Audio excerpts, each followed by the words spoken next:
So we talked a little tiny bit about budget in the last video, so let's take a look at how we actually book and pay for online ads. There are lots of different payment models for online. In traditional media, you've got very sort of tried and true methods of negotiating and paying. In online, depending on what your goals are, KPIs, and then what the publisher wants to do, there are lots of different models. So CPM is a cost per 1,000 impressions. M is the Roman numeral for 1,000. So that is where you're just paying based on if it's served up to someone, if there's an impression. You may pay on a cost per click basis. So if someone actually clicks on the ad.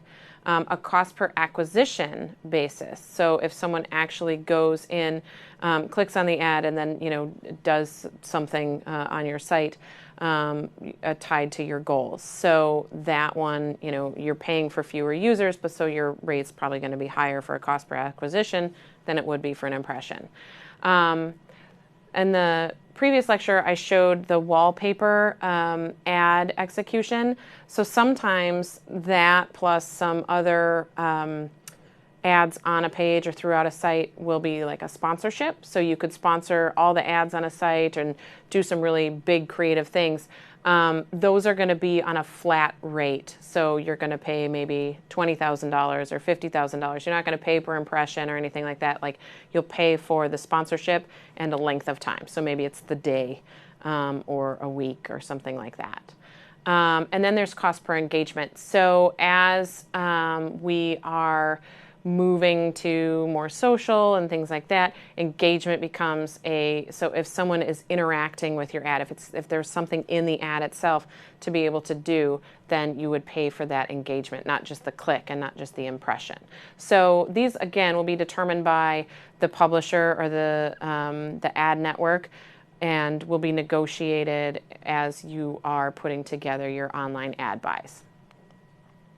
So, how do you actually book the buy? Again, in offline media, there are sometimes different ways to do this. And in online, there are lots of different ways because it's so flexible and so vast. So you may have premium booked media. And here you're looking at going right to the publisher and booking that directly. So if you're going to do a sponsorship on, say, ESPN.com, you're going to book that right with ESPN. So the bigger sites, the more robust publishers, you'll probably book right with them. Then there are ad networks. So these are networks of websites that you can book across various different properties. And you'll do those on a CPM or CPC basis probably. And then they'll serve up your ads. So as we were talking about creative executions and wanting to have a whole suite of them, as you go across a network, you're going to have different executions across different sites. Ad exchanges are sort of the real-time bidding and programmatic buying space, where you're bidding on various different users, and so you'll set your bid and the conditions around that bid, and then they'll serve up your ad across the internet. And you can say where you don't want to be, and in the kinds of things that you do want to be in. But really, you're looking at what kind of user you want to be in front of, which is great. It's a one-to-one marketing tool then. There are social media placements. So we talk a lot about social media and doing our own page and being in the feed and things like that.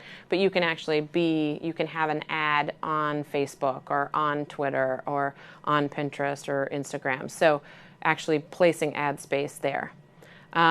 Mobile is very important. So you can book just on mobile rather than on desktop. And as we talked about things like the map, maybe that's what you want to do. You only want to do that in mobile versus desktop. So think about where your user is most likely to want to interact with your ad.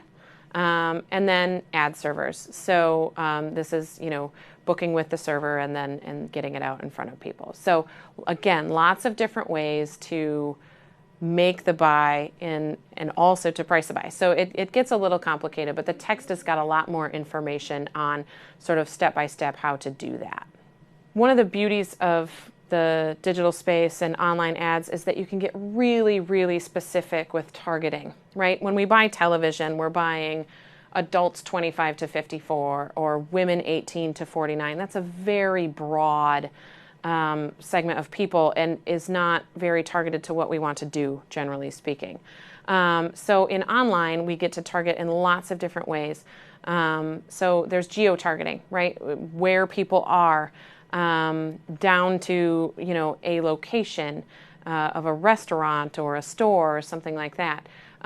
Or broad, a state, a region, a nation, global. You can be as specific or as broad as you want to. You can browse, or you can target by browser type if you want, right? So this can play into the creative and serving up the ads too if it works better on one than another. By connection type, are they on Wi-Fi? Are they plugged in? If you've got something that takes a long time to load, you probably don't want it on mobile or maybe even on Wi-Fi, depending on the strength of the connection or the region that they're in or something like that.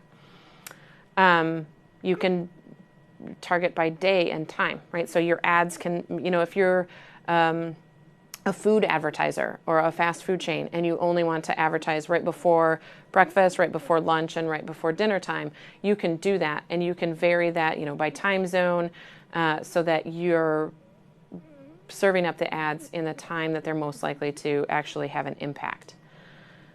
Social, we can target by people's social activities and their sort of social sphere of influence.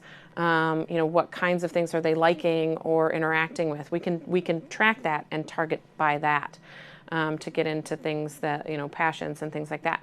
And then behavioral. So if people are buying certain things, if they're looking at certain things online, we can also track that and target by that. So if you want people who have, purchased running shoes in the last, 2 weeks or something like that, you can target based on that because you're selling, socks, right? And then there's contextual. So what kind of content are you in?